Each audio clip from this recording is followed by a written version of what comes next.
Hi! So to start out on this one, you're just gonna take a big poster board. I got mine at the dollar store. It's like 50 cents. And then just take something big and round like a plate and trace it out twice so that you have two big circles. And then just really nice and evenly cut those out. And then the second circle, you actually want to cut in a 1/2 inch the whole way around so it's smaller. So it's smaller by a 1/2 inch in the radius, a full inch in the diameter, because that way the two sides of the purse will fit on top of each other. And then I drew a little line on the paper and rolled my circle across to see basically how wide around the circle was. And then it actually was the full length of the poster board. So I drew a straight line the whole way across. And my ruler is 2 inches wide, so I drew 2 more lines underneath it so that it would be 4 inches wide total with a line down the center. And then inside of the lines, I drew 1/2 inch the whole way across on both sides. And you'll see in a minute what that 1/2 inch line is for. And mine was actually a little bit longer, and I had drawn some lines on it to see how much longer it was. So if your circle is longer too, just do an extra section. Again, 4 inches wide with a line in the middle, and then mark the 1/2 inches on the top and bottom. And then just go ahead and cut that out. I used my roller just to make it easy, and I feel like I can get better straight lines when I use my roller. But you can use your scissors too if you don't have a roller. And only cut on the outside lines, don't cut on the center or those 1/2 inch lines. So then once you have these pieces,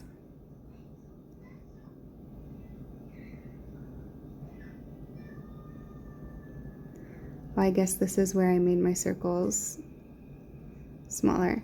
Oh, and you know what? I didn't do a 1/2 inch. I think I did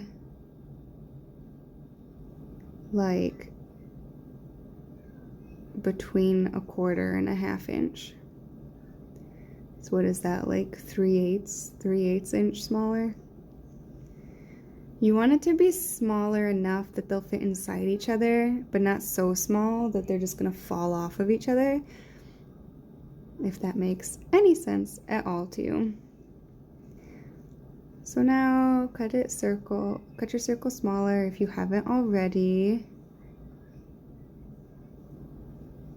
I know this is so exciting to watch me cut these circles. Okay, so now that that's done and one's bigger than the other one, that 1/2 inch line you drew, all you're gonna do is take some scissors and cut up to the line and space the cuts about a 1/2 inch apart, because this is gonna bend. Okay, now that we're done with that, if you do a lot the of fabric sewing, that you want to be the outside of your purse, and you cut all these little dashes to cut help around it the turn. circles. That's but all this we're circle doing. needs to Or be like bigger, like at paper mache least it, a or 1/2 I inch don't know. bigger, if not more. All you need to know is cut up to that line. If I could 1/2 redo mine, it took a lot of time. But if I redid mine, I probably would have made it even bigger than I did. So And at just least do a it the 1/2 inch whole way bigger. across the whole thing. And you're gonna do this on both sides of it. Bigger. Okay, so then take like a nice cut-in or whatever you want on the inside, maybe like a cool velvet or another print, across the whole and trace around the thing. circles on that too. I don't know why I would actually make this one bigger than I should have the circles as well. I must have missed this clip somehow. That way you don't see any of the cardboard on the inside, because you so can maybe see just a little fast bit of the forward this cardboard on while mine. you're watching it. So make this circle a little bit, the fabric circle a little bit bigger than the cardboard circle on this one too. And then if you want at this part, you can add pockets inside the purse too. So I just cut a rectangle that was a few inches longer and wider than my phone. Okay, cool. And I added a cell phone pocket And do into it mine, on which both has been sides. so nice. So now take like a straight edge or not a straight edge, just follow the line, and you're just gonna bend those little things that we cut the whole way across. And then one of them, I made it a 1/2 inch less wide, again, because I want one of them to fit inside the other one, so one side needs to be smaller. Okay, and then if yours was too long like mine was too, I just glued those together. And then, see where we cut those? We're just gonna bend it around the plate. Woohoo! Or not the plate, the construction paper that we traced the plate on. And do that the whole way around. Just put hot glue on it and then roll it around. I noticed it was way easier to do this from the top instead of the bottom. And then you just stick the circle onto it. And then stick some hot glue at the end and secure it really well when you're done.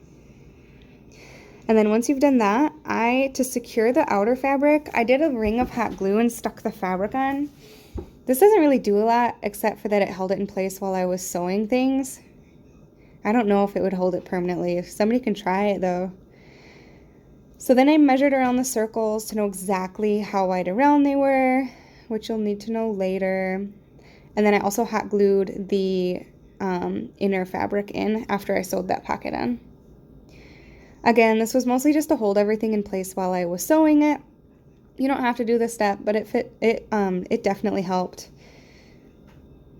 And then I went around with my sewing machine and I actually sewed it so that the inner and outer fabric were stuck together. And I used a zipper foot so I could get really, really close to the edge. And a tip, if you don't want to see your stitches, shorten your stitch length down to like 1. And make sure your thread's the same color as the fabric, obviously. But if you shorten your stitch length down to like 1, it kind of blends in with the fabric. You can't see mine at all. And obviously, if you're using a decorative thread, then use longer stitches, like maybe 4, so that you can see them really nicely.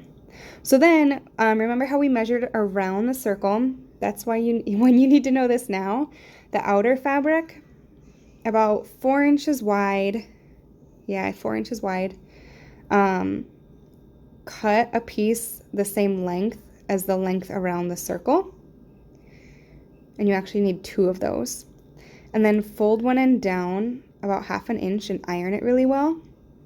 And then fold it over the side so you know how wide that was and iron it again. And then I just used some paper clips to start attaching it, just to kind of hold it in place for me. And I worked my whole way around. I ironed it first just because then it's easier to clip everything on. You don't have to. But I did that first 1/2 inch one so that the outer edge was nice and clean. And it kind of makes a fake seam, I guess.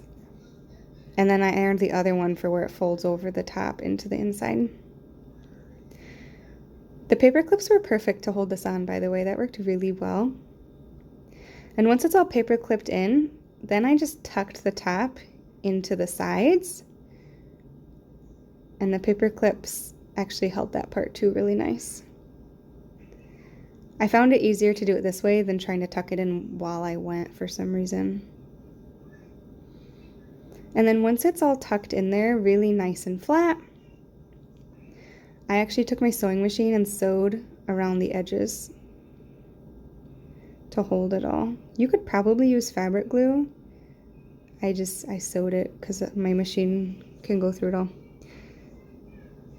And there it is, around the edge, just sewing it all down. And again, I used a zipper foot so I could get really close to the edge.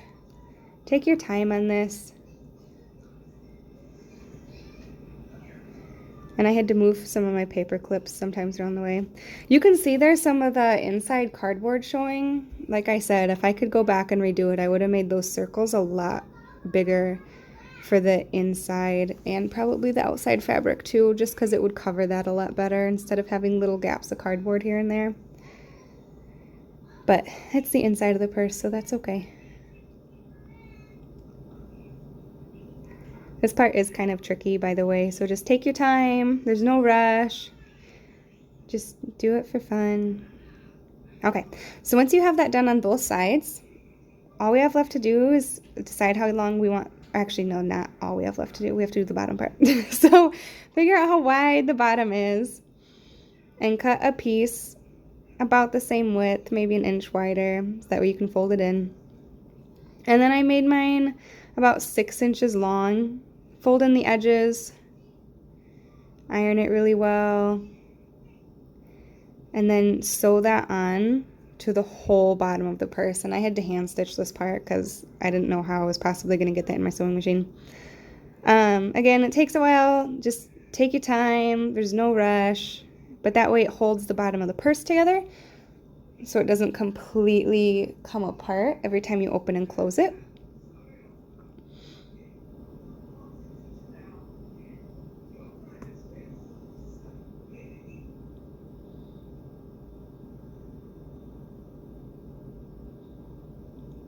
And then if you want, you can sew a clasp onto the top of the purse too.